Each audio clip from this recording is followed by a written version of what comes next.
di sini saya sudah membuka. Kita mengenal dulu ya. Pertama mulai dari atas ini dulu aja. Nah, di atas ini mungkin bisa kita lihat ini merupakan menu bar. Nah, menu bar meliputi kayak ada file, edit, image. Nah, ini biasa kita sebut dengan menu bar. Kemudian ada di sebelah kiri sini. Nah, sebelah kiri ini biasa kita sebut dengan toolbar. Nah, dengan alat ini yang nanti kita banyak bekerja ya untuk mengolah gambar. Nah, kemudian kita masuk ke yang area sini. Nah, area ini meliputi toolbar option ya, dimana toolbar option ini dia berubah sesuai dengan toolbar yang kita pilih gitu. Nah, kemudian kita masuk di tengah-tengah sini. Tengah-tengah sini ini merupakan area kerja kita gitu ya. Oke, kita coba mulai saja untuk memulai sebuah pekerjaan ya. Nah, untuk memulainya kita bisa masuk ke file, kemudian klik new, atau bisa juga teman-teman semua ngeklik tombol Ctrl plus N gitu ya. Nah, maka akan muncul tab baru seperti ini gitu ya. Nah, kita akan bahas tabnya. Di sini nanti ada nama. Nah, nama ini merupakan nama file kita nantinya. Misalkan file pekerjaan saya ini saya coba aja percobaan 1. Nah, ini adalah nama file saya gitu ya. Kemudian di bawahnya ada preset. Nah, preset ini nanti ukuran lembar kerja kita gitu ya. Bisa kita custom, umumnya ini jarang dipakai, bisa kita custom. Nah, customnya di sini wide dan height. Wide ini adalah lebar lembar kerja kita, lebar kertas kita. Nah, di sini sudah tertera 16 cm untuk lebarnya. Height ini tingginya 11,9 cm. Nah, ini bisa kita setting ya, lembar kerja kita. Kemudian ada resolution. Nah, resolution ini adalah resolusi titik-titik dari sebuah gambar. Jadi kalau kita ketahui ya, gambar ini dia adalah sebuah dot pixel, dimana semakin besar pixel maka semakin jernih sebuah gambarnya tersebut. Nah, di sini pixelnya itu 28,346. Nah, normalnya berapa? Normalnya yang tepat itu kalau untuk sebuah gambar di layar itu cukup 72. Tapi kalau tujuannya nanti kita untuk dicetak, nah baiknya sebuah pixel itu antara 150 sampai 300 paling besar. Nah, karena kita hanya sebatas buat di wallpaper, hanya di layar, jadi cukup kita set aja 72 pixel. Kemudian di sini ada color mode. Nah, color mode di sini ini adalah mode pewarnaan kita. Nah, RGB ini kan umumnya buat layar laptop atau layar monitor. Nah, kalau untuk dicetak banyak orang mengambilnya itu CMYK karena udah jelas ya, CMYK. Cyan, magenta, yellow, K-nya itu saya lupa lagi, yang pasti K-nya ini adalah hitam. Nah, ini kalau color mode ini lebih enak ngesetnya kalau kita ingin mencetak. Printer pada umumnya kan kita juga menggunakan CMYK. Nah, kemudian di sini ada byte. Ini juga ya, semakin besar byte-nya maka semakin jernih juga.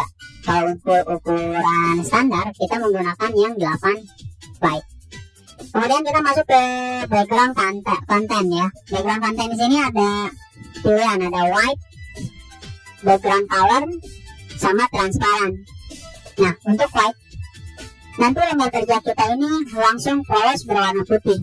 Nah, kalau kita memilihnya transparan, maka kita lembar kerja kita ini dia tanpa background, transparan nanti pas saat kita save.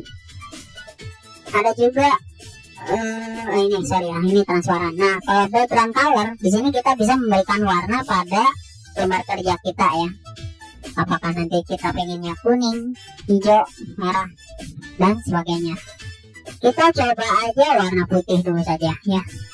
Di sini ada advance ini abaikan saja. Kita cukup setting di area sini.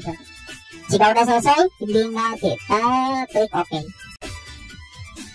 Nah, maka keluarlah area lembar kerja kita yang sesuai kita setting tadi ya.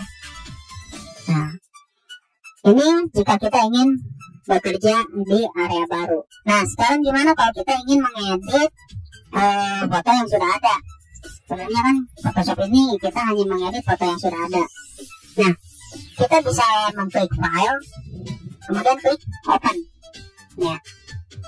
Nah, kemudian cari gambar yang ingin kita edit. Nah, misalkan ya saya ini udah ada file balloon ya, tinggal klik, kemudian klik open, maka akan muncul foto yang akan kita edit gitu ya. Atau bisa juga seperti ini, kita di sini klik kanan, kemudian open with, cari ada Photoshop, maka dia pun akan langsung terbuka di Photoshop begitu ya. Nah, perlu perhatikan di sini ada tab-tab file yang kita buka ya. Ini tadi lembar kerja yang saya buat, ini tadi file balon yang saya buka lewat file kemudian open, ini yang tadi ala klik kanan open with gitu ya. Dan di sini file-file yang sedang kita kerjakan. Nah, gitu ya. Nah, kemudian kita masuk ke area sebelah bawah kanan. Nah, di sini ada layer. Ini sangat penting buat kita perhatikan ya. Apa itu layer? Layer ini adalah area kerja kita ini, gitu ya. Ini adalah file-file yang mau kita edit itu nanti terkumpul di sini, gitu ya. Itu adalah layer. Jadi misalkan nanti di sini saya ada 2 file ya. Ini saya coba masukkan dulu. Bisa coba tarik ke sini, saya masukkan ke sini.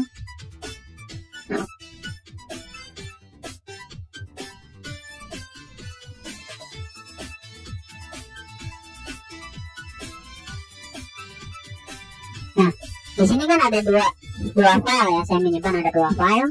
Nah, otomatis nanti layarnya terbagi 2.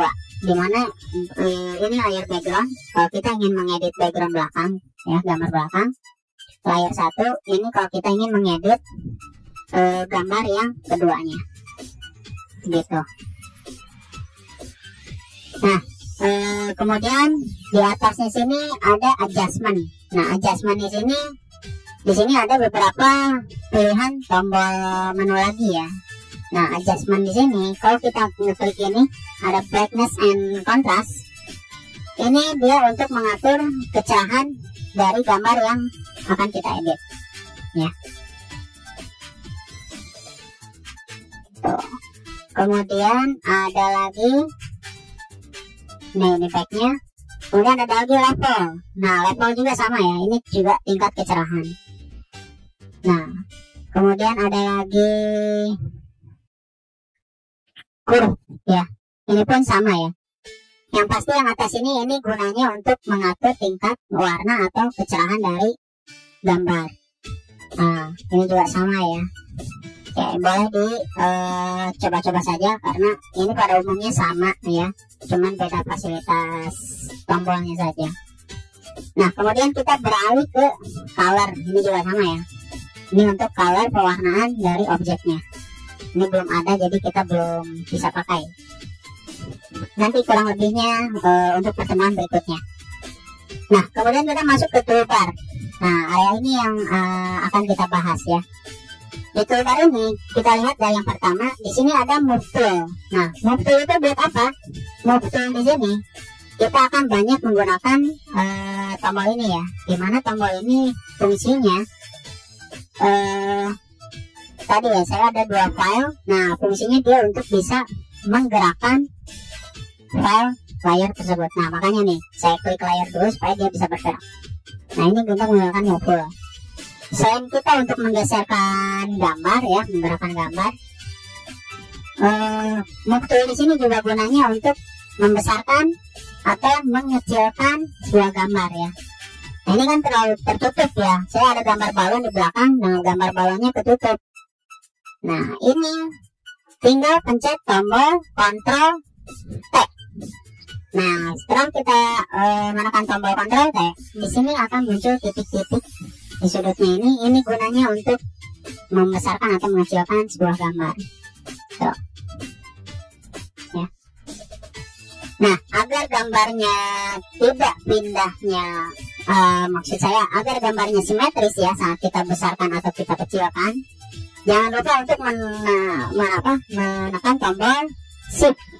Ya, saat kita mengecilkan atau membesarkan gambar seperti ini, tekan tombol Shift, maka dia akan simetris. Ya, kalau kita tidak menekan tombol Shift, nah jatuhnya dia seperti ini. Tapi kalau tidak seperti ini ya, nggak simetris. Tapi saat kita mengklik tombol Shift, maka dia akan simetris. Gitu ya. Jika sudah selesai, tekan tombol Enter.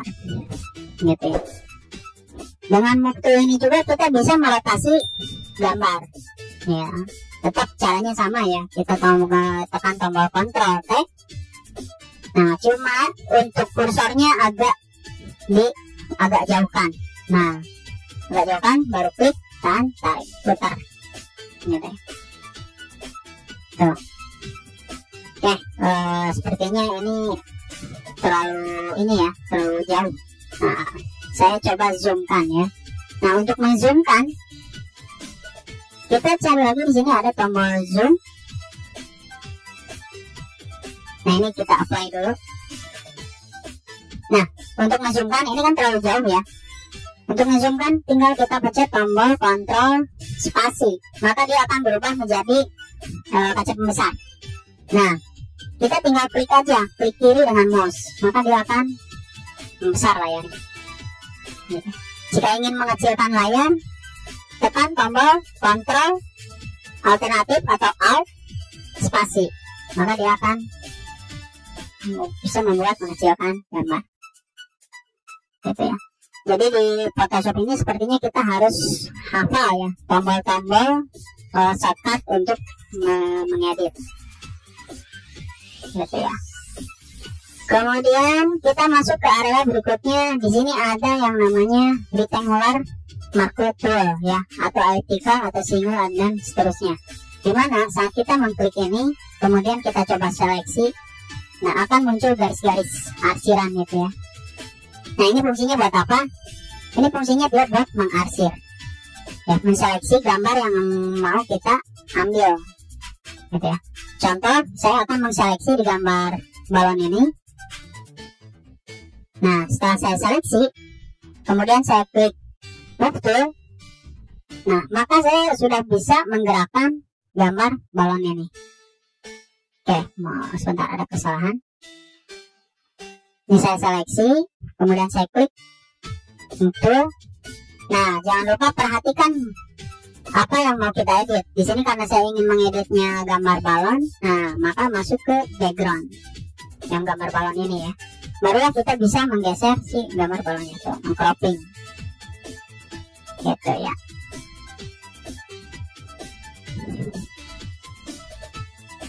Ini yang lainnya pada prinsipnya sama ya.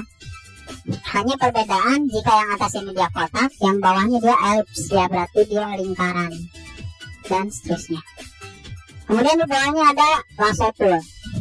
Ya, ini kita hilangkan dulu, tinggal klik aja sembarang tempat.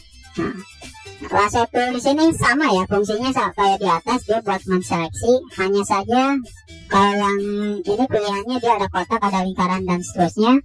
Kalau lasso di sini dia mengikuti alur dari mouse kita, jadi dia bebas menseleksinya.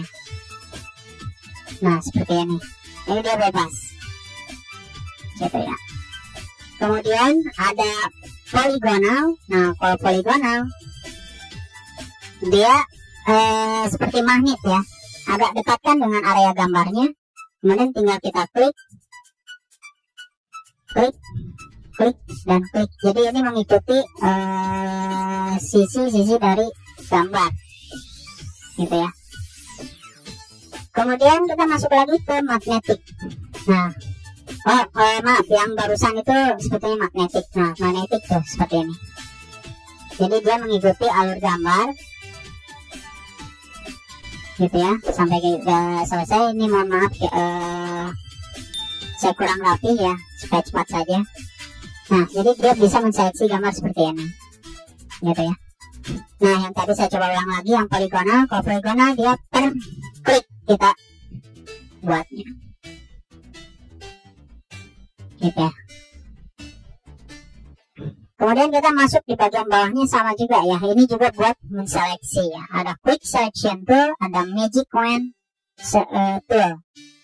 Nah, perbedaannya jika quick selection lebih enak ini daripada yang dua sebelumnya ya. Kalau kita ingin menseleksi balon ini misalkan, dengan quick selection kita udah bisa langsung menseleksi secara keseluruhan gambar secara rapi. Tuh, ya. Nah, jadi dia terlihat langsung rapi. Ini quick selection. Nah, jika magic pun hampir sama ya. Tuh.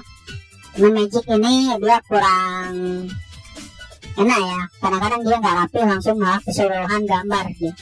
Jadi saya sarankan jika nanti seleksi, saya lebih senang menggunakan quick selection tuh. Kemudian masuk ke area toolbar berikutnya. Di sini ada crop ya, crop tool. Crop tool di sini ini untuk memotong area kerja kita ya. Soalnya saya hanya ingin mengambil gambar balonnya saja, ini nggak butuh ya, tinggal kita klik tahan tarik. Nah, segini kita potong.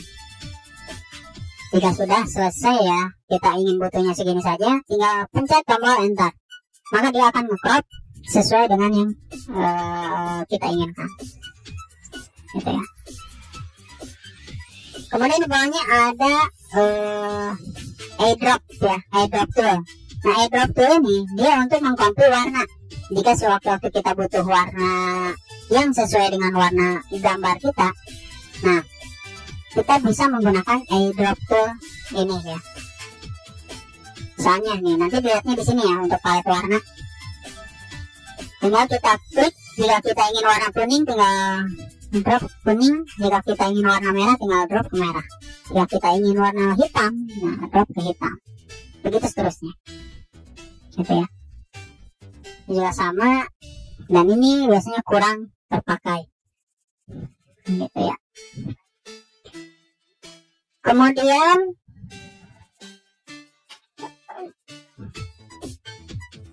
di bawahnya ada lagi ini ya,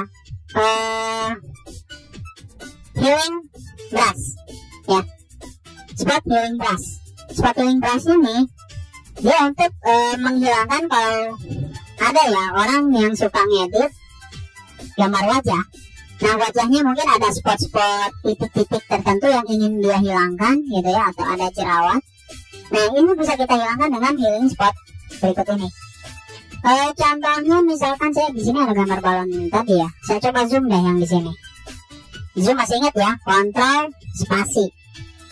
Nah, misalkan di sini saya ada gambar sebuah titik. Nah, misalkan ini titik. Kotak hitam ini bisa saya hilangkan dengan spot healing berikut ini. Tinggal kita klik saja, maka dia hilang tuh. Ya. Gitu ya. Nah, dia hilang. Kemudian ini juga hampir sama. Nah, perbedaannya kalau yang patch tool ini kita bisa seleksi ya. Misalnya kita bisa seleksi yang ini segini. Nah, fungsinya pada intinya sama, gitu ya. Nanti kita seleksi lagi di area lainnya, gitu ya. Ini kayaknya kurang efektif, saya lebih senang yang tadi. Oke, kita lanjut langsung aja ke brush tool. Nah, brush tool ini buat brush kita mencoret-coret seperti kita gunakan pensil seperti itu ya, gitu. Kemudian ada clone stamp. Nah, clone stamp ini kita buat mengcloning ya. Di sini saya ada gambar orang seperti ini ya.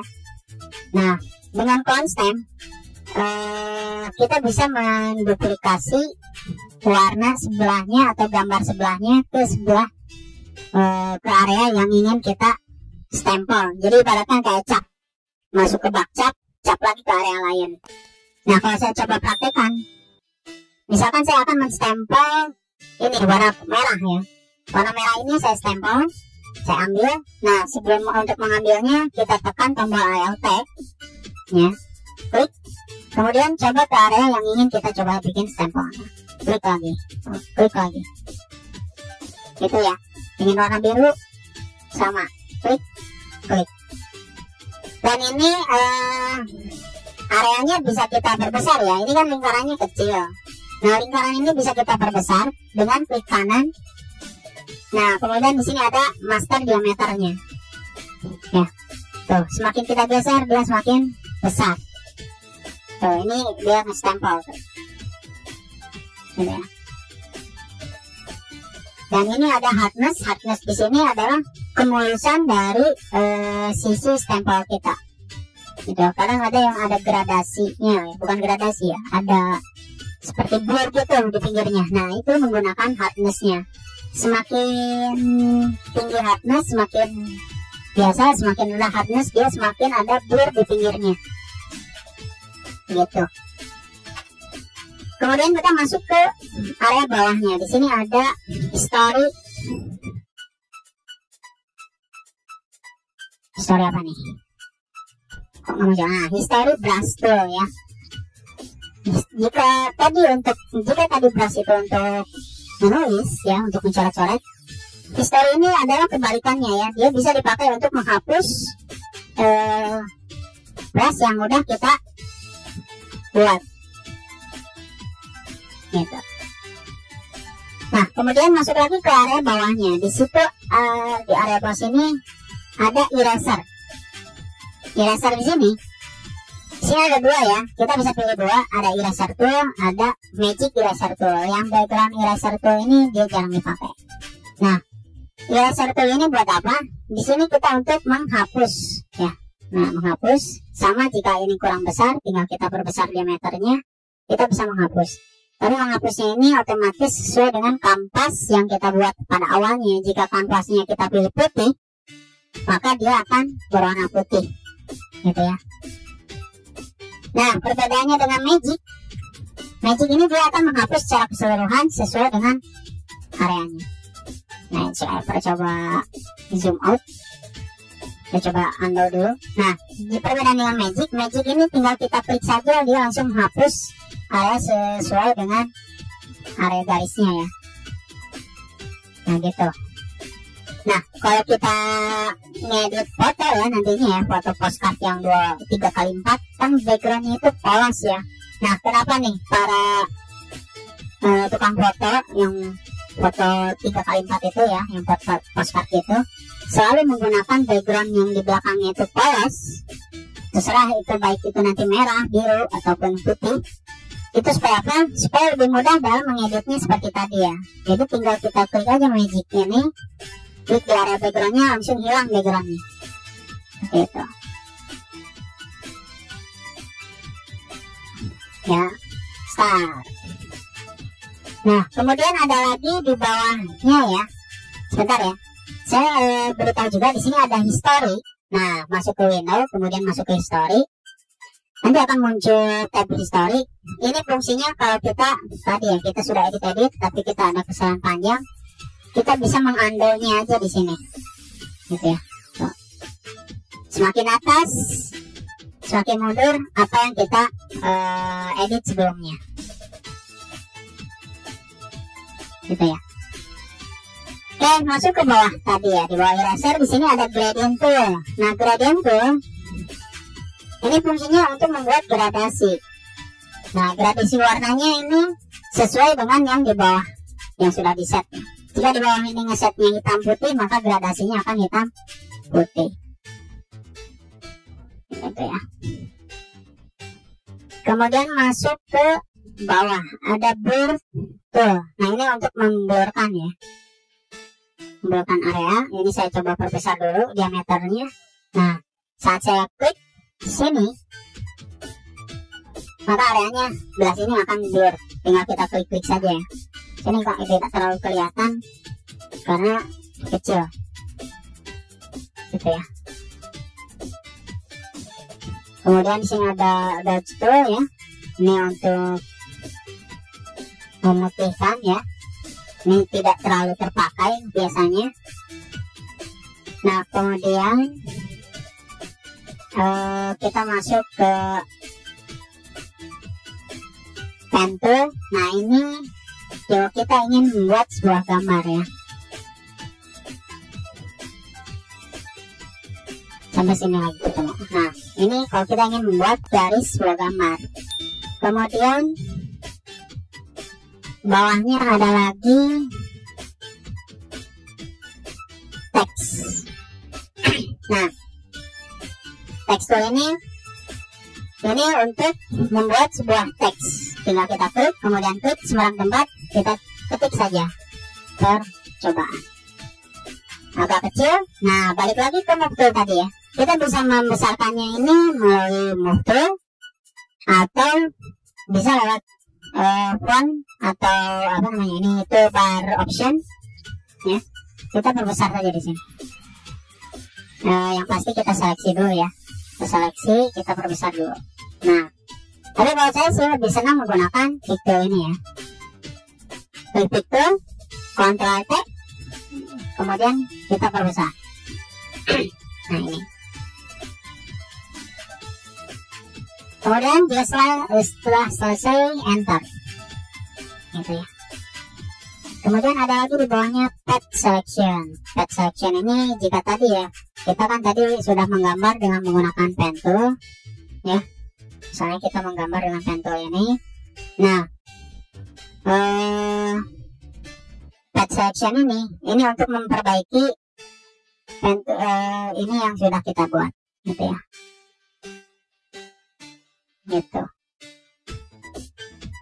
Nah, kemudian di sini ada lagi rectangle tool, rounded, ellipse ya, polygon, line. Ini hanya membuat garis-garis saja. Ya, ini kalau kita ingin membuat sebuah kotak dan seterusnya. Kemudian ada hand tool. Hand tool di sini dia untuk menggeser ya. Nah, sebetulnya ya, jika kita ingin menggeser-geser nggak mesti harus ngeklik dulu hand tool ini. Cukup dengan tekan tombol spasi aja ya, tahan, kita udah bisa membuat hand tool ya, tuh. Nah, di sini ini ada kaca pembesar yang tadi ya, zoom tool di sini tadi dengan tombol Ctrl spasi kita sudah bisa menzoomkan gambar, Ctrl Alt spasi kita bisa menzoom outkan sebuah gambar. Dan terakhir di sini ada palet warna. Nah, palet warna ini bisa kita pakai. Misalkan tadi di sini ya ada percobaan. Nah, percobaan ini ingin kita beri warna. Ini kan hitam. Nah, tinggal ke palet warna sini. Tinggal kita arahkan ke warna yang ingin kita ambil. Merah misalnya ya. Tinggal klik warna merahnya, klik OK. Maka dia akan langsung berwarna merah. Gitu ya. Nah, kembali lagi ke layar.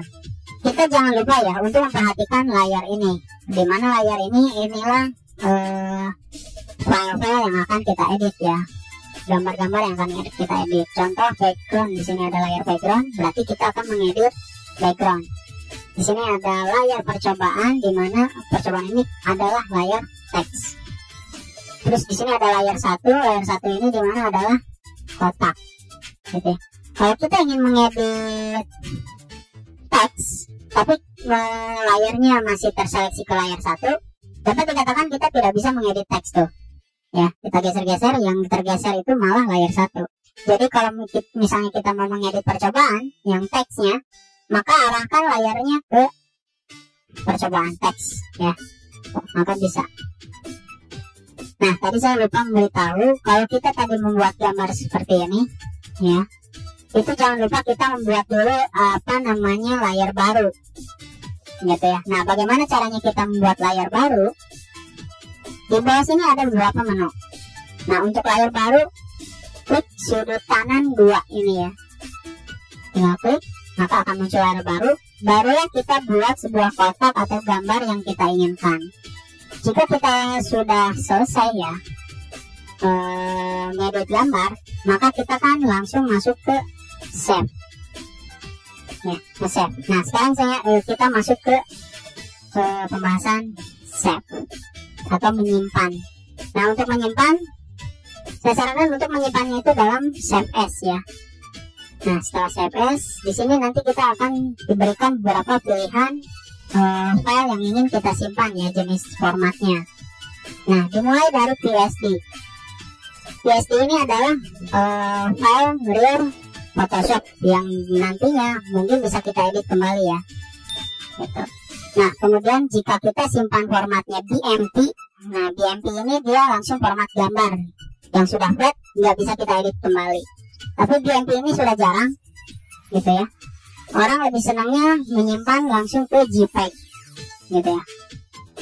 Nah, ini JPEG.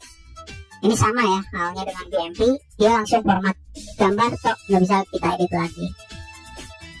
Nah, sisanya yang ini kita abaikan ya karena jarang termanfaatkan, kecuali GIF. GIF ini kalau kita mengedit gambar yang bergerak ya. Tapi karena ini gambarnya tidak bergerak, sama saja ya, jika kita menyimpannya GIF, dia tidak akan bergerak gambarnya.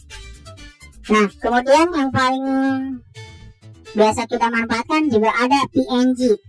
Nah, PNG di sini kalau kita mengeditnya sebuah file tanpa background ya, atau maksudnya backgroundnya di sini transparan, lebih tepatnya kita menyimpannya jangan JPEG, karena kalau kita menyimpannya JPEG itu di belakangnya itu akan berwarna putih, gitu ya, bukan transparan. Nah, dengan PNG kalau kita gambarnya transparan ya, waktu kita mengedit, maka langsung gambarnya itu belakangnya tembus transparan. Itu dengan PNG. Nah, cukup 3 itu saja yang saya berikan ya. Yang lainnya, yang sisanya ini boleh coba-coba, tapi yang pastinya itu jarang termanfaatkan. Jika sudah selesai, misalkan saya menyimpannya JPEG aja ya, yang umum biasa kita pakai untuk nge-save, quick save. Nah, ini namanya mungkin karena sama, saya coba rubah dulu percobaan. Quick save. Nah, maka akan muncul tab baru lagi. Di sini ada quality. Semakin besar quality, maka semakin bagus gambar yang kita simpan. Tinggal klik OK. Gitu ya. Nah, itu untuk teknis menyimpan. Oke, sepertinya cukup ya untuk mengenal dulu tool-tool yang ada di Photoshop ya. Next video kita akan membuat sebuah wallpaper ya, atau brosur menggunakan Photoshop ini, gitu ya. Sekian dari saya, kurang lebihnya mohon maaf. Wassalamualaikum warahmatullahi wabarakatuh.